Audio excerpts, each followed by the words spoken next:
तो प्रवास के नेक्स्ट सिद्धांत में ली का प्रवास सिद्धांत आता है।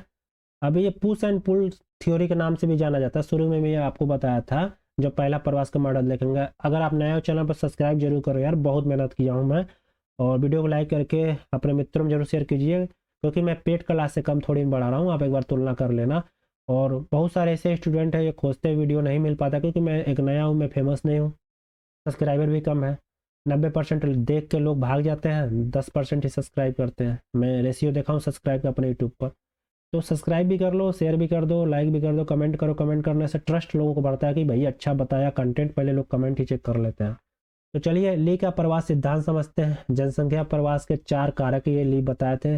अब ये 4 कारक ही उठा के एग्जाम में दे देता है। पहला कारक मूल स्थान के कारक, जो मतलब जहाँ पर लोग रहते हैं। दूसरा गंतव्य स्थान कारण, अब गंतव्य स्थान जो मतलब ट्रेवल कर रहे हैं। तीसरा मध्यवर्ती अवरोध जो आते हैं। तीसरा है व्यक्तिगत कारक, मतलब पर्सनली कोई व्यक्ति अपने आप में परेशान हो जाए, इस कारण से वो क्या करता है, प्रवास करता है। ये पॉइंट याद होना चाहिए। अब मूल स्थान के कारक में क्या क्या आ सकते हैं, चलो पुश फैक्टर इसे कहा जाता है। पुश मतलब क्या है, कोई ऐसा प्रकोप आ गया, महामारी आ गया जहाँ से आप भाग जाओगे। जैसे कोरोना में चाइना लोग छोड़ के भागे शुरू में, फिर से कई देशों से लोग छोड़ छोड़ के भागे, कई देशों ने बैन कर दिया। पुश फैक्टर मतलब कोई ऐसी आपदा आ जाए, जैसे कि प्राकृतिक प्रकोप, रोजगार का अभाव, जैसे कुवैत गए वहाँ पर काम ही ना मिला, छोड़ के भागा हुआ घर, फिर से संसाधनों की भी, जनसंख्या में वृद्धि, ये सारे पुश फैक्टर है। मतलब कोई ठेल दे, उठा के आपको फेंक दे, चल भैया यहाँ से भाग जो, अब यहाँ पर रह नहीं गया वो चीज़ें जो इसके लिए आप आए थे। अब पुल फैक्टर क्या होता है, पुल फैक्टर वो जो आकर्षित करे, जैसे रोजगार मिले, विविधता हो।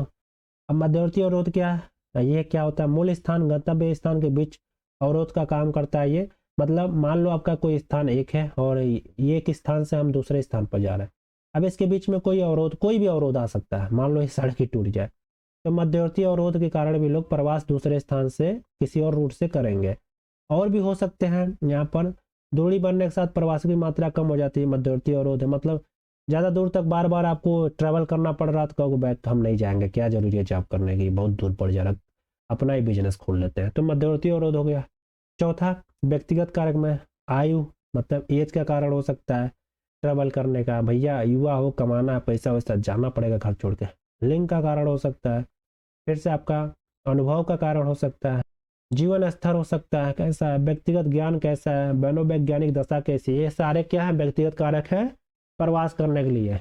अगर मान लो यहाँ पर मनोवैज्ञानिक दशा, आप दिमागी रूप से फिट नहीं हो तो मेडिकल में जाओगे कहीं दवाई कराना, तो दूर जाना पड़ेगा ना, तो अभी प्रवास तो कर रहे हो। इंपॉर्टेंट टर्म थे वो समझा दिया, ये इंपॉर्टेंट है, पूछता है एग्जाम में। अब भाई अब पढ़ना पड़ेगा, याद करना पड़ेगा, कोई घोर के पिलाएगा नहीं। मैं आपको घोर के पिलाने जैसा, मतलब गिलास में फेंट के रस रख दिया हूँ, पीना बस है। क्योंकि किताब पढ़ोगे ना तो ऐसे नहीं मिलेगा, बहुत पढ़ना पड़ेगा तब जाके ऐसे आपको मिलेगा। मतलब नोट बनाओगे तब ये नोट है मेरा, ऐसे नहीं है।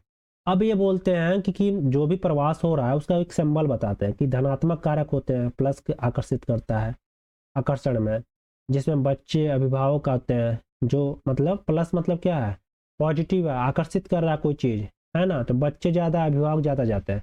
अब दूसरा कारक ऋणात्मक कारक बताते हैं, बाहर जाने के बाद भी हो जाते हैं। संतान रहित, मतलब विवाह हो गया, भाई संतान नहीं इनके प्राप्ति हुए हैं।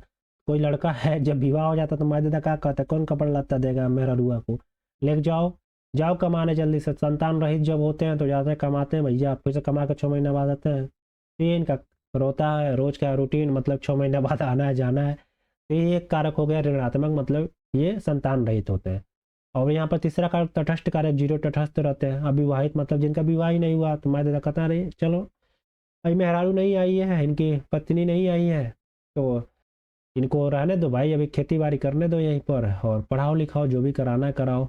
तो ये 3 कारक ली महोदय बताते हैं। अब जो ये 3 कारक बताए हैं उसका मैं बता दिया, मान लो ये प्लस है पॉजिटिव, तो जो अभिभावक होते हैं, बच्चे होते हैं, एक जगह से दूसरे जगह जाते हैं। तो यहाँ पर जब मान लो कोई पॉजिटिव है, यहाँ से अगर छोड़ के जाएगा तो क्या होगा, यहाँ पर नेगेटिव हो जाएगा।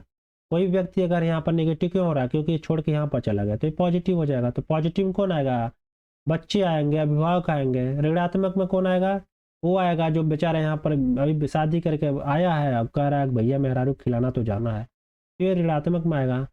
शून्य में कौन आएगा, शून्य में देखो, शून्य में कौन आएगा, वही रहेगा जो वहीं पर रहेगा, पड़ा हुआ रहेगा। कौन रहेगा, वही लड़का जिसका शादी नहीं हुआ, अभी पढ़ लिख रहा है, बेचारा घर में कृषि कर रहा है, तो वो लड़के यहाँ पर आएंगे।